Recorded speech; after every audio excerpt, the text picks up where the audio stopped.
My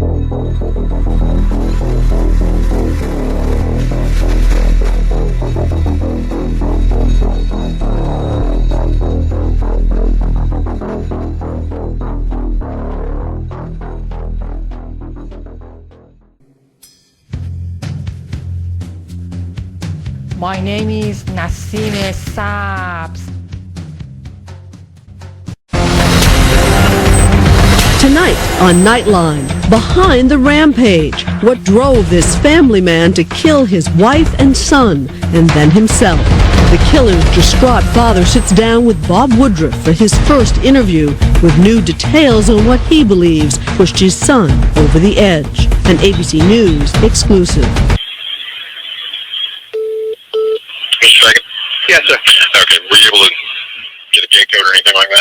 No, but what happened was they just called back. They said that there's only one neighbor to the left right there who's very friendly with them. Okay. They don't know if they might have the gate code, but now they're saying that there was 2 text messages, and they were both at like 3:30, 4 o'clock in the morning.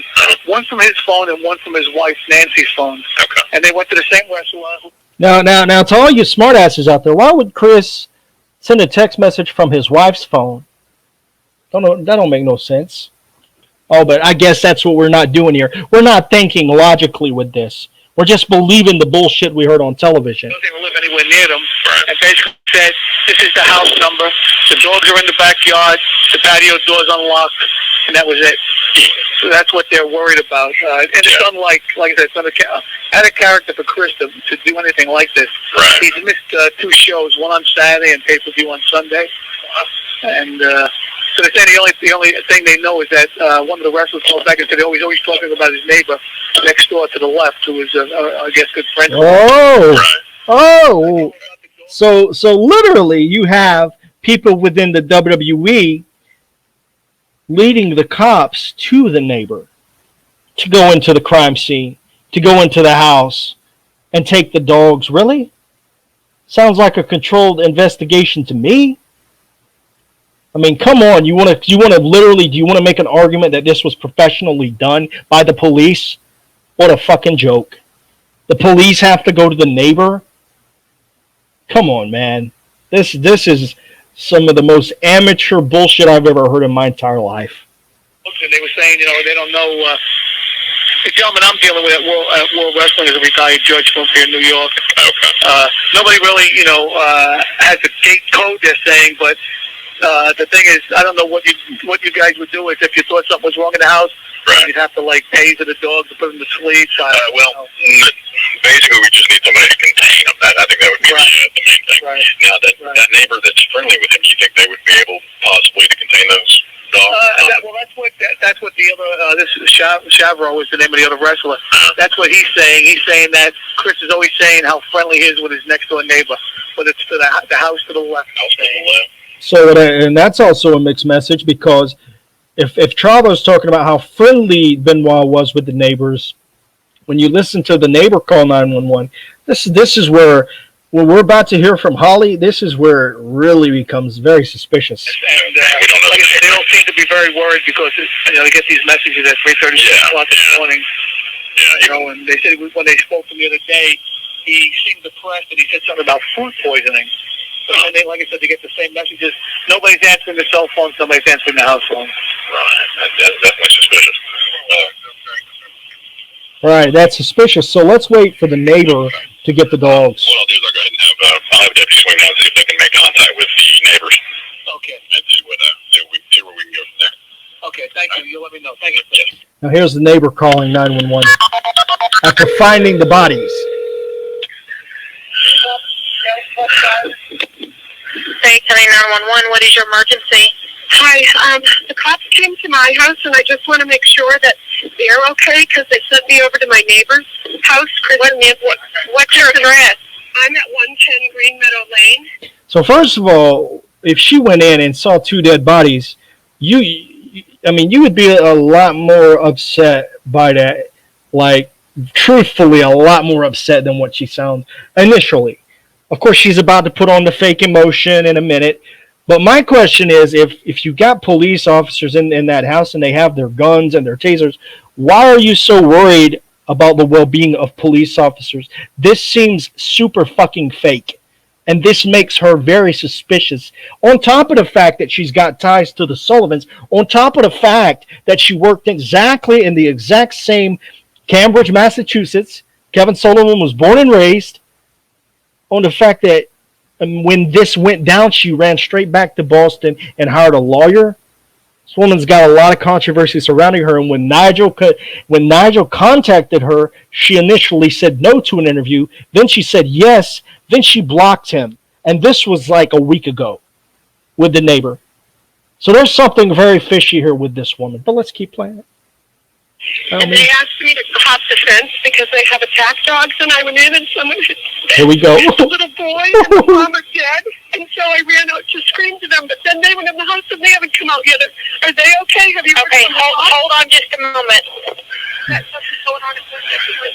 I can. I know where the controls are, but I'm not going in there until Garrett. Tell the cops to come this way. Okay, ma'am. Hear that? Back to normal now. Listen to me. What did the cops tell you to do? They told me because this guy's a professional wrestler and I'm friends with him, and they said, can you go put the attack dogs in the kennel? And I did that. And then I went upstairs. Everything was open, so I was yelling, Nancy, Daniel, that's the little boy. And you would smell an extreme smell of death. So they're always following Nancy that they've been dead for 2-3 days. You're going to smell that. So why are you, Nancy, Daddy? You would go back outside. Anyone with any intelligence would go back outside and say, you know what, it smells really bad, like something's dead in that house. You, the police, you need to go and look. I'll take the dogs to my house, or I'll take the dogs wherever, tie them to the fence, whatever the case may be. The way this went down, something's off. I'm just telling you, something's really off. And I went up to Daniel's room and she'd been killed. And then I went up to Nancy's where she sits to watch TV, and she had been strangled and had tape on her face. And then I didn't see Mr. Benoit. I don't know where he is. Now hold on. From what I remember, they said that she had been wrapped up in a rug and her face was covered up. So how would she know that she had been strangled? How would this woman, and this just occurred to me, how would she know that she had been strangled? Just walking in, and based on the details that we had gotten, where Nancy's whole face was covered and, you know, she was wrapped up in a rug and duct taped and all this, how would she have been able to tell that she had been strangled? That's not making a lot of sense to me. I didn't want to go down in the basement for some reason. I just... Okay, ma'am. She might be... now there's more cops here, but those cops... Ma'am, listen to me. What did the cops tell you to do? Did they tell you to go to the neighbor's house? Yes.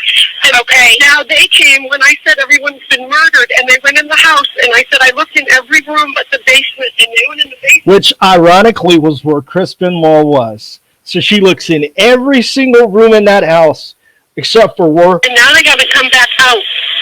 Okay. Listen to me. Listen, we have got contact with our cops. But if they're okay? Ma'am, our cops They're okay. They're okay. If they told you to go to the neighbor's house, you need to stay over there, okay?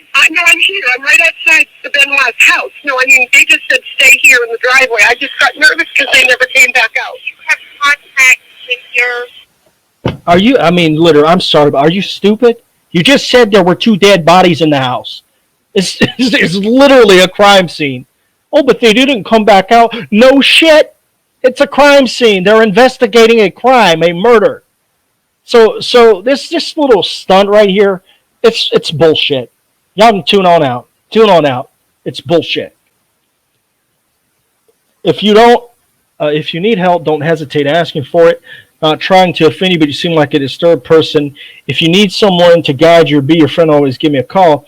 If you need someone to explain the facts for you, because that's how you people operate, is that you don't factually counter anything that's being said here. Instead, you just tell people to research CTE, and you don't even know what the founder of CTE, the whole reasoning he believes in it. You don't know and address the controversy of the medical examiner, Chris Sperry, and the fact that he's a corrupt motherfucker. You don't want to talk about that. You don't want to talk about the fact that, yet again, that it leaked out about Nancy being dead, of all places, from Stamford, Connecticut, five minutes from WWE headquarters. We don't want to sit here and talk about the fact that for 30 hours, 30 whole hours, nothing was said. When they got the text messages about the dogs are in the enclosed pool area from both Chris and Nancy's phone, for 30 hours you remained silent about that? Oh, but coincidence, it's all just fucking coincidence. No, it's not. At some point, you have to admit, and I have talked to people who know people within the investigation that say it needs to be reopened, that it was very poorly done.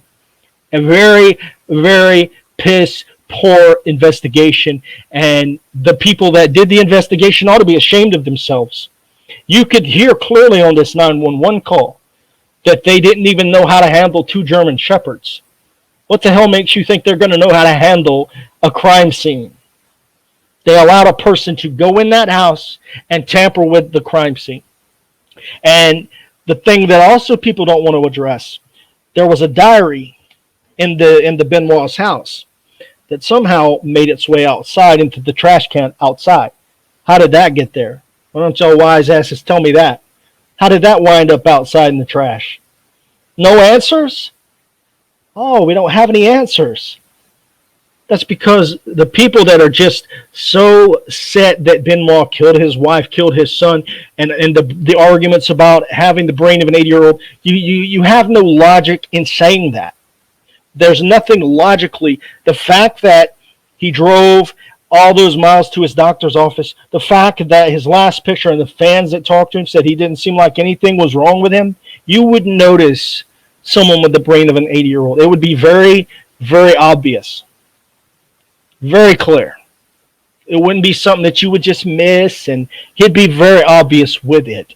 Didn't really say anything about anything over the weekend, but then Monday night when it was actually I got home, first thing I did was check WWE.com just to see what the results of the Monday night show was, just because I just got home, and then I saw the picture of Benoit murder suicide. I was just like crazy. Did you hear that again? The Benoit picture. This kid is so nervous.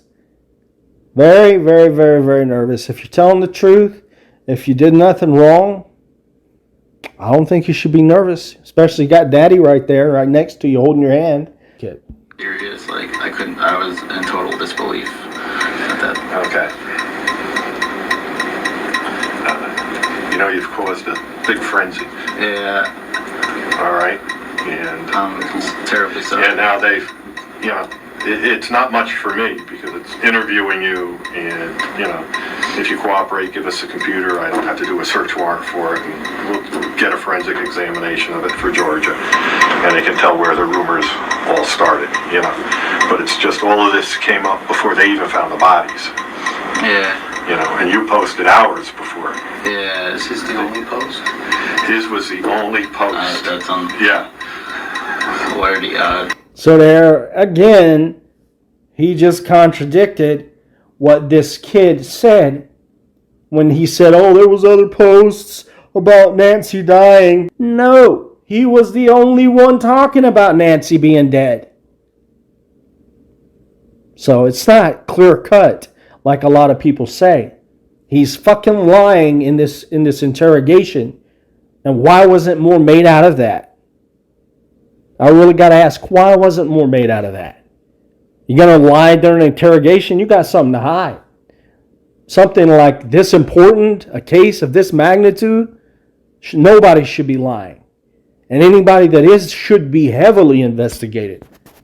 Yeah, so I never ever. Do you go to the WWE sites a lot? Yeah, I usually do. Yeah, okay, you're a fan. I mean, yeah. I check the Mets sites all the time. Yeah, and I have no connection whatsoever to WWE. Now, did they ask if he had a connection to WWE? Did they even ask that? Answering questions that aren't even asked, adding detail, talking too much. Nobody asked him if he had connections to WWE. So why the fuck would he say, I don't have connections to WWE? That sticks out as weird. That sticks out as someone, well, maybe you do because you only live 5 minutes from their headquarters. You're putting out information that no one should have known about Nancy being dead.